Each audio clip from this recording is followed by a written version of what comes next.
Bismillahirrahmanirrahim. Memetik kata-kata mantan Perdana Menteri Malaysia kita yang kelima, Tun Abdullah bin Haji Ahmad Badawi, untuk melahirkan modal insan. Kita mahu memberikan ilmu pengetahuan yang secukupnya. Kita mahu mendidik anak bangsa menjadi bangsa yang berakhlak mulia, berhemah tinggi, berjiwa besar, cintakan negara dan mempunyai kekuatan rohani serta kekuatan jasmani. Assalamualaikum warahmatullahi wabarakatuh dan salam Malaysia Madani. Terima kasih diucapkan kepada Nakhoda Pimpinan Majlis yang bervisi, kombinasi kehakiman yang berintegriti, tetamu penghormat yang dihormati, seterusnya sidang hadirin yang dikasihi. Menyambut cabaran pada hari ini, saya ingin menyampaikan pidato yang bertajuk Peranan Institusi Pendidikan ke arah pencapaian matlamat negara maju. Hadirin sekalian, pendefinisian tajuk secara tuntasnya menurut Profesor Emeritus Osman Bakar. Tajuk saya pada hari ini menghendakkan kita berbicara sejauh mana institusi pendidikan, tidak kira sekolah, kolej atau universiti, dapat berfungsi sebagai gedung ilmu yang akan melahirkan masyarakat berkualiti sekaligus membawa negara kita seiring dengan negara-negara maju yang lain. Oleh itu, untuk merungkai persoalan ini dan membuktikan kemampuannya, 3 perspektif hujah saya unjukkan.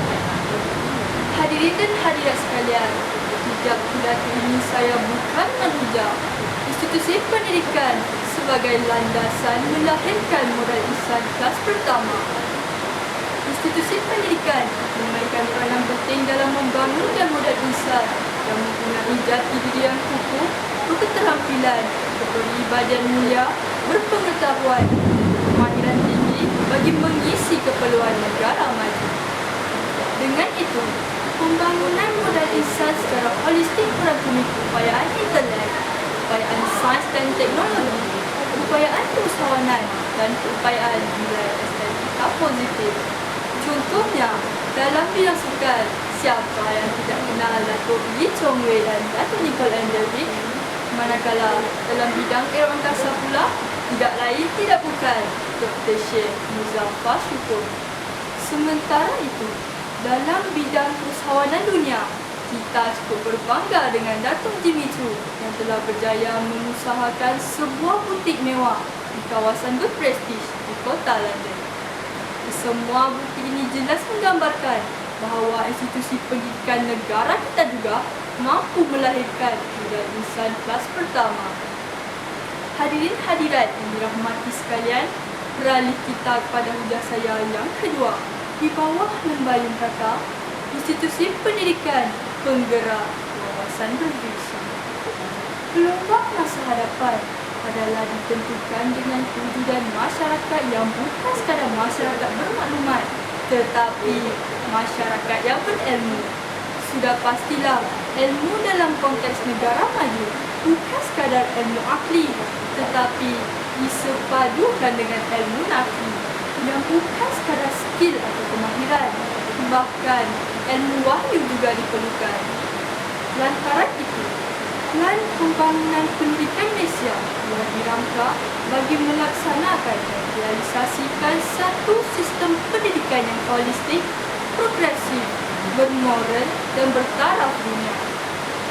PIPP, Keputusan Ilham mantan Timbalan Perdana Menteri Malaysia, perangkap Menteri Pendidikan Malaysia pada waktu itu, iaitu Tan Sri Muhyiddin Yassin, yang telah dilancarkan pada 6 September 2013. PIPP mengandungi 5 aspirasi sistem dan 6 ciri murid yang akan dicapai dalam tempoh 13 tahun bermula dari tahun 2013 hingga 2025. PIPP merupakan manifestasi transformasi kerajaan yang paling menyeluruh dan besar bagi murid dari prasekolah hingga ke pusat pengajian tinggi bagi mendatangkan kepulangan terbaik modal insan untuk memacu segala hasrat pembangunan negara. Nah, di sini letaknya peranan penting komponen pendidikan untuk para pendidik dalam realisasikan hasrat negara agar negara kita dapat berdiri sama tinggi dan duduk sama rendah dengan negara-negara maju yang lain. Saya optimis dan saya yakin sekiranya PIPP ini dijadikan garis panduan, matlamat negara kita untuk menjadi negara maju pasti dalam berjalan. Hadirin hadirat pendengar wawasan sekalian, seterusnya ujar saya yang ketiga dan yang terakhir. Institusi pendidikan sebagai wadah pembentukan negara maju. Melalui proses globalisasi kerajaan barat, kita semakin dihimpit oleh rangkaian neokolonialisme yang ingin menjadikan sebuah negara sebagai medan dunia terbuka. Dalam hal tersebut, siapa yang kuat, dialah juara. Oleh itu, demi membendung arus kemodenan yang berat sebelah ini, kita hendaklah benar-benar bertekad untuk menjadi kuasa ekonomi yang mampu bersaing dengan negara maju yang lain. Melalui wadah institusi pendidikan inilah yang akan melahirkan generasi yang berkualiti dalam memberi tenaga kerja dalam proses membina dan melahirkan sebuah negara Malaysia yang maju, hebat dan berdaya saing dengan negara-negara lain. Dengan adanya generasi yang berwawasan, dengan ilmu pengetahuan dan kemahiran yang tinggi ini, segala agenda ekonomi negara tidak lagi bergantung kepada tenaga kerja asing. Hadirin sekalian, janganlah kita berbangga dengan kejayaan negara sekiranya kejayaan tersebut adalah hasil bikinan tangan orang lain. Ibarat kepala sabung menang seorang, ayam menang, kampung tergadai. Warga Dewan yang dimuliakan, selesai sudah ujahan saya. Akhir kata, saya tinggalkan hadirin sekalian dengan merenung dan mengenal kembali kata-kata Sayyidina Ali bin Abi Thalib. Beliau berkata, selemah-lemah manusia ialah mereka yang tidak dapat mencari sahabat, dan golongan yang lebih lemah daripada itu ialah mereka yang mensia-siakan sahabat yang telah dicari.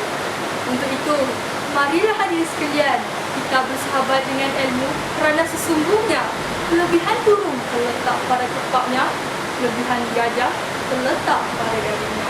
Tetapi kelebihan kita sebagai manusia terletak pada ilmunya. Ayo semua, percayalah, institusi pendidikan berperanan penting ke arah pencapaian matlamat negara maju. Sekian, wabillahi taufiq wal hidayah. Wassalamualaikum warahmatullahi wabarakatuh.